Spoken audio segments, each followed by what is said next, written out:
Okay, I'm hosting the Ghana Digital Innovation Week. It's happening now at the Accra International Conference Center. All right, so now I can hear you. So please kindly repeat what you just said.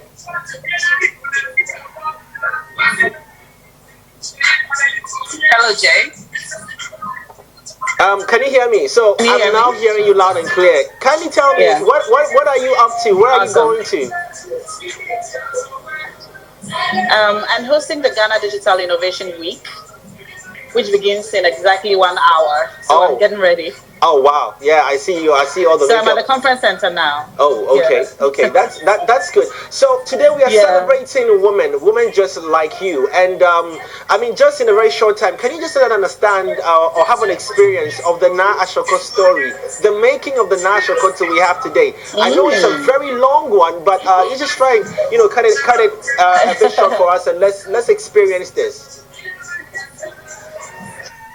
Okay, so I think I'll tell you a bit of day one, Uh and huh. then I'll rush through a bit, and I'll tell you now. Okay. Okay. So my first day in media was when I was back at GIJ. I attended the Ghana Institute of Journalism, Mm. and I remember one day in second year, the crew from TV Africa came to our school to do a vox pop, and they needed people to volunteer to talk about the role of the youth in national development. So I was just walking at the compound, and I saw these people from a TV station trying to set up. So I walked up to them and asked them if I could help. Just like, oh, hi guys, I'm a student here. Do you need any help? They're like, oh yeah, we're looking for people to talk to. And I said, okay, can I help you get people? Like, I'll go and call people for you, and then if I can hold anything for you, let me just know, I'll do it. So like, I was so excited just to offer help to the TV crew. So I got them people to talk to. They needed 5 people. I got them 4 people, and then they needed one more person. And they asked if I wanted to talk, and I was like, well, I don't mind. Okay, let me do it. But honestly, when I offered to help, my intention was not to be the one in front of the camera. I just wanted to help behind the scenes. So I happened to be the 5th person. And after I spoke on that show, I told everyone in my family, I told my dad. My dad told everyone in Teshin Chiblo that his daughter was going to be on Tashi in TV the at 4 p.m. on Saturday. So I tell you. So all of us lined up, my family, my neighbors, my old school, and I was on TV for all of 30 seconds, talking about what the president should do for the youth and stuff. So that was my first day on TV. And after that episode, every time the TV Africa crew came around looking for people to talk to, I was their student producer, getting people for them to talk to. So they became my friends. And then over time, they asked if I wanted to come in studio to be, a panelist on a youth talk show called New Generation. And I said yes. So I went over to the studio. It was amazing. It was my first time in the TV studio. I was about, 18 or 19 years I old was at the actually time. just about to It ask was the really age, nice. but I felt like maybe the woman would not want to Yeah. disclose age at any time. Yeah, but I it's was fine. I was about 18 at the time, 18 going on 19, second year university. So that's how it started. After 3 days, attending or being a panelist on that show, the host of the show had to write exams and couldn't come to work, and they asked me if I was open to sitting in for her. Now, that was like, what? Me? No, I don't know anything. Like, what am I supposed to do? So I came for my first recording. The show was a 30-minute show. It took us approximately 6 hours to record because I just could not memorize the lines. I would stop and cry a bit. I would scream a bit. The producer would say, you know what, it's okay. We don't have to do it anymore. We'll just do someone else. And I'll beg, no, I'll try. It was just a whole big mess. So after 6 hours or so, we finished recording.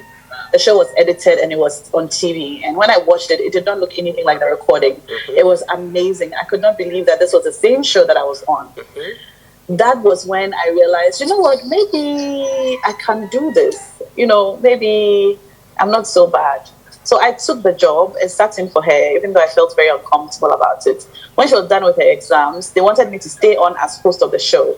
Wow. But it didn't sit well with me because I said, no, she's done with her exams. I'm not interested in taking someone else's job.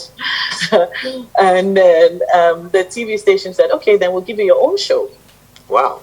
This was TV Africa. Wow. So just like that, I got my own show, the Daybreak Entertainment News on TV Africa, and then I went on to host the morning show, and I was, I was an employee of TV Africa. I started earning a salary. I was paid 300 cedis at the time. I remember. It was so it was amazing. It was amazing. Wow.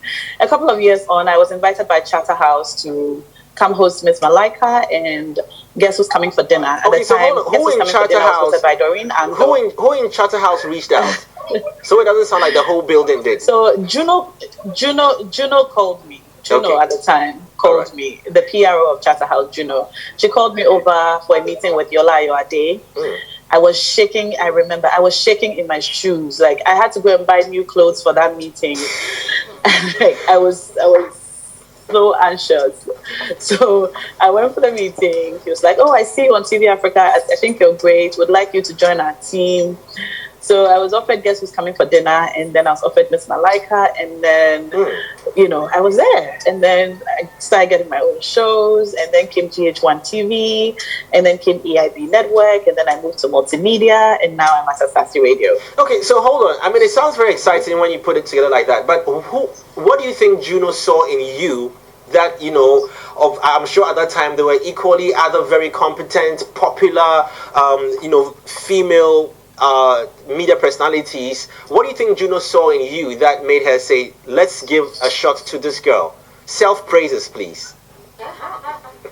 Well, when I had that meeting with Yola, what he said was, when I see you on TV Africa, I feel like you need to do a little more than what you're doing. I feel that you have so much potential and you need a bigger platform. And I said, but TV Africa is a very big platform. He said, yes, it's a very big platform. But here at Charterhouse, you don't just stay on TV. You produce, you do events, you do live audience. It's more than staying in a studio, a four-squared studio, believing that you're talking to the world. There's more that you can do. Sorry, my makeup artist keeps crossing. Now, can we give her some shouts as well? I mean, hey, can you just can she just wave at us? Hey, you're live on. Yeah, thank you. We are celebrating you. So you're live on. Yes. Yeah. Okay.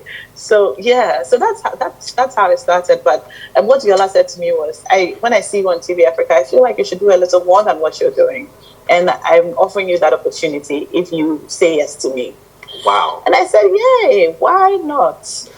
Very interesting. So, just before I let you off, team, anybody want to shoot something to Naa Ashorkor real quickly? I know her of acting and her love for plays as well. Yes. So I wanted to know how that incorporated into the journey in the media space, because it also tallies into the whole entertainment. I've been privileged to have her. She's actually rehearsed at my house. Oh. A couple of times. She and Ajiti and she were good friends with my neighbor.